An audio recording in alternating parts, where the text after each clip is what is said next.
Yeah, So, yeah. No, I recognize it. all right, The before I set the bridge. stage here, this does not look like your typical climb. So maybe you could just give us a little bit of a primer on what this rock climb is that you're doing with Adamandra. Yeah, so it's a bridge. It looks like it's a 90-degree angle, but it's not 90 degrees. It's a little bit less, and that's why it's possible to actually climb it. And the structure has these like small weaknesses that you can take advantage of and use, but it's very, very slick. And it requires like a frogging technique where you use your legs sort of as a frog and make your way up. And it's crazy because it's not something you see a lot in climbing or in outside the climbing. You sometimes see this technique being used, but not for such a long time. And it's also very high. It's like 7 meters or something. So it's very intimidating. Yeah, I mean, it looks like a high ball right here. I mean, it looks like he's almost to the top right here as he's frogging up, and that is a bizarre technique that you don't typically see. Um, Yeah. but, but he comes off here and he's saying to you right here that wasn't even the hard part. So apparently, so he kind of scoots up and then it gets harder apparently. Yeah. The top is supposed to be harder. I never got to the top, so I don't know. But it's also tired. It's also harder because you get tired. You get fatigued because you're doing the same move over and over again. Um, but we also found a different way of doing it, the laid back way, like he's doing now, which I think is probably this about the same grade. What's the grade? What does this bridge go? 8B, but that's Adamondra 8B, so it's not a soft 8B. So it had initially only been done by one guy, and I think it was a monk or something. I don't remember the story that well. It was a no, it was a priest, and he had done it.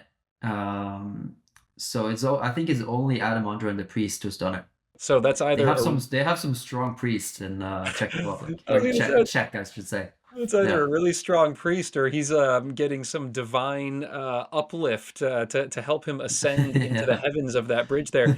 So yeah, I'm yeah, curious on it. So you're saying it's not 90 degrees, so you're allowed to essentially you're pinching it, right? So you're just like yeah. squeezing the hell out of the corner of this thing. And is it featureless or are there little like kind of No, they're edges? little. Yeah, there are some.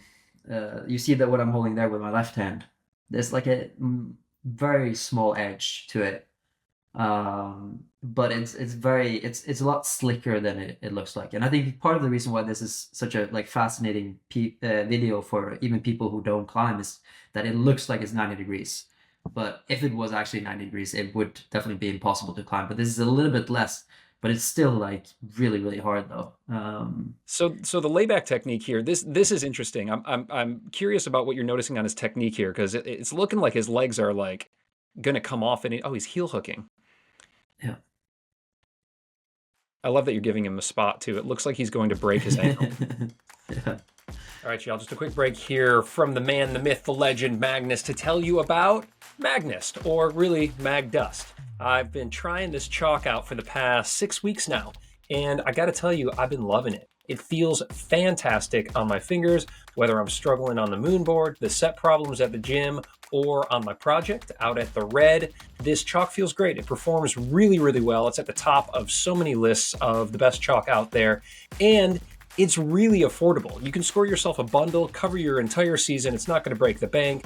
Tons of pros are using it. It performs well. You can afford it. And check this out. You hit that link below right there. Enter to win a year's supply of MagDust chalk. They're also making liquid chalk now and chalk balls. The MagDust empire is expanding, and I think you should check it out. I really love this stuff. Now, let's get back to Magnus himself.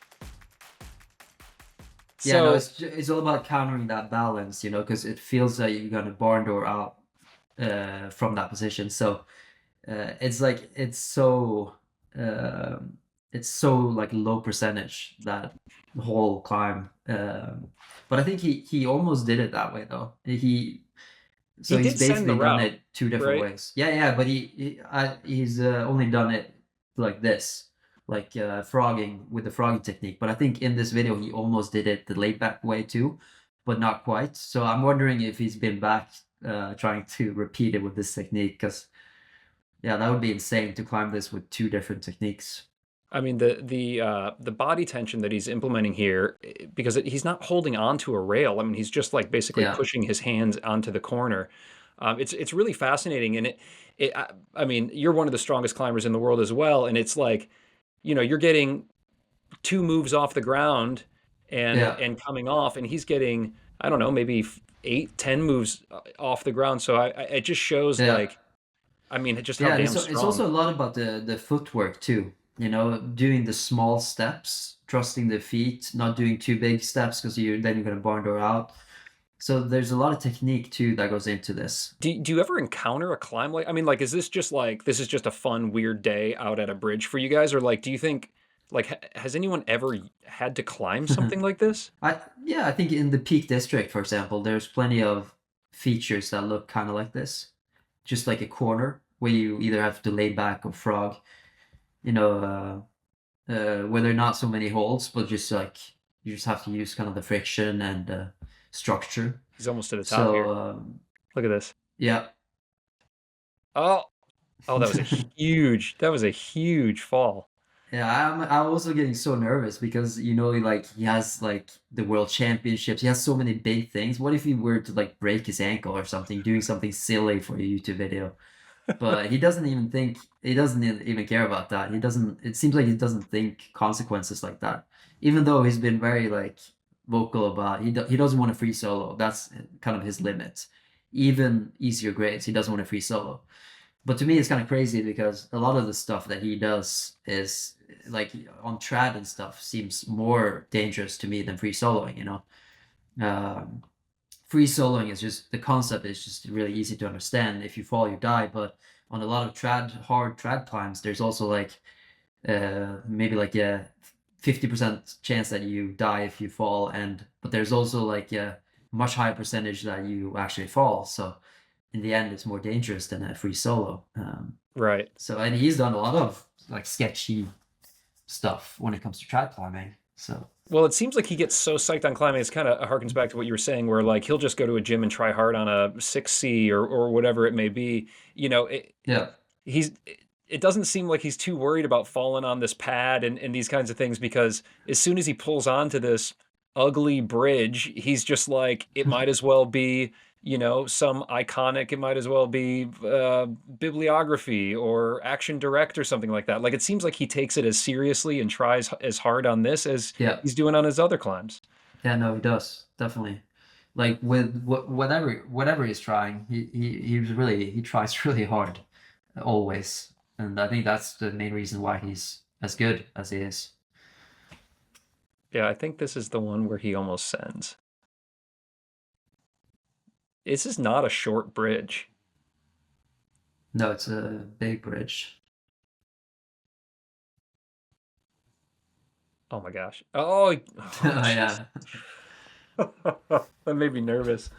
You can come off awkward when you're doing the layback. If you're doing the frog, you kind of come straight down, yeah. So I guess nobody sent on this day, is that right? Nobody sent, no, but he was very, very, very close though. Yeah, Do you I think he could have sent. is this on your unfinished business list? Are you going to try to make it back to this bridge? Give it a go? To be completely honest, probably not. Uh, Well, if I'm dude, in the area by chance, but it's not an area I go to very often, so I don't think so. But if it was close to where I live, I'd probably do it. I think it'd be cool. yeah, Um, it's the one yeah. that got away. Yeah. Hey, if you really liked this conversation here with Magnus, what a good guy. I talked with him for almost 2 hours on the podcast, where he shared all sorts of training tips and tricks, and also a bunch of stories that I'd never heard before, some crazy ones, in fact. And it's all right there on the podcast for 0 cost. So check it out.